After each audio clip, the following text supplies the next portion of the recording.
मीरा भाईंदर शहर में इस वर्ष 538 स्थानों पर सार्वजनिक नवरात्रि महोत्सव मनाया जाएगा, जबकि देवी जागर 221 स्थानों पर घरेलू रूप में मनाया जाएगा। पुलिस ने मीरा भाईंदर शहर में नवरात्रि मना रहे जन समुदाय सहित घरेलू श्रद्धालुओं के आंकड़े तैयार किए हैं। शहर में 173 मंडल हैं जो सार्वजनिक नवरात्रि समारोह के दौरान देवी की मूर्तियां स्थापित करते हैं, तो कहीं देवी की छवि की पूजा करके त्योहार मनाने वाले 365 मंडल या परिसर है।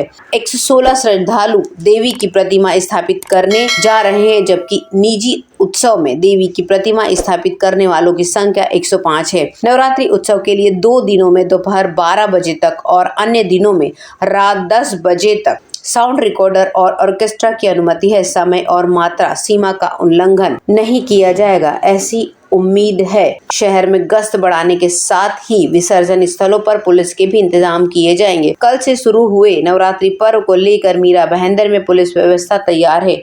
यदि सार्वजनिक स्थानों पर त्योहार मनाने वाले समूह आवश्यक अनुमति प्राप्त नहीं करते हैं या अनुमति के नियमों और शर्तों का उल्लंघन करते हैं, तो नगरपालिका और पुलिस को कार्रवाई करने की आवश्यकता होगी। ये स्पष्ट है कि उल्लंघन करने वाले इन बातों पर ध्यान दें।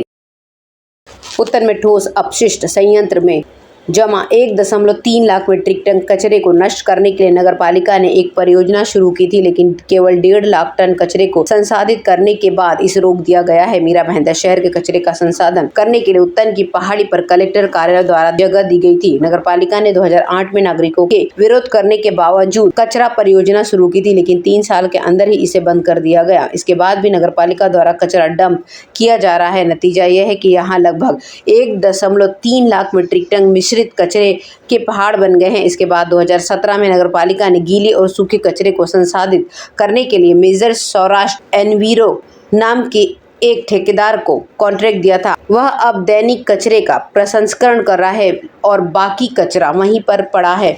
नगरपालिका को 9 करोड़ रुपए की राशि उपलब्ध कराई गई थी। इसके माध्यम से नगरपालिका ने प्रथम चरण में 2 लाख मीट्रिक टन कचरे के प्रसंस्करण का कार्य किया, लेकिन फिर से 1.5 लाख मीट्रिक टन कचरा को संसाधित करने के बाद काम बंद हो गया। जानकारी के अनुसार ये पता चला है कि पालिका ने भुगतान नहीं किया है, इसके लिए ठेकेदार ने काम बंद कर दिया है। चर्चा है कि चूंकि ठेकेदार की कई शिकायतें हैं, इसलिए नगरपालिका उसे हटाकर नए ठेकेदार का चयन करेगी। प्रशासन में इस आंतरिक विवाद के कारण उत्तर के नागरिकों को कूड़े का ढेर झेलना पड़ रहा है।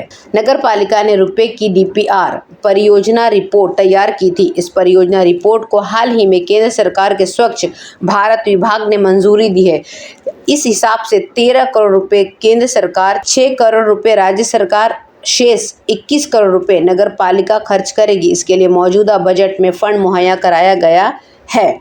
स्वास्थ्य विभाग के उपायुक्त रवि पवार का कहना है कि बरसात के मौसम में बंद हो गई बायो माइनिंग प्रक्रिया अब पूरे कचरे को संसाधित करने के लिए एक नए ठेकेदार का चयन करने के लिए आ रही है। अगले सप्ताह निविदा प्रकाशित की जाएगी और उसके बाद काम शुरू होगा।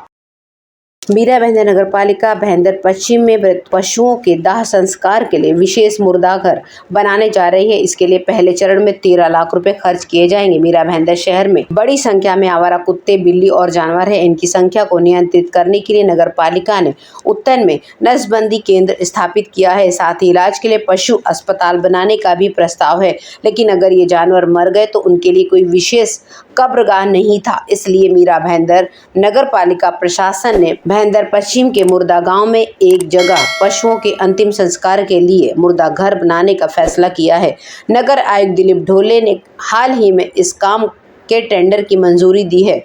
पहले चरण में करीब 13 लाख रुपए की लागत से क्लोज्ड रूम बनाया जाएगा। यह काम पूरा होने के बाद दूसरे चरण में अत्याधुनिक मुर्दा घर में मशीन लगाई जाएगी। नगरपालिका के पशु चिकित्सा अधिकारी ने बताया कि यहाँ बनने वाले कब्र घाट में सिर्फ पालतू पशुओं का ही अंतिम संस्कार किया जाएगा।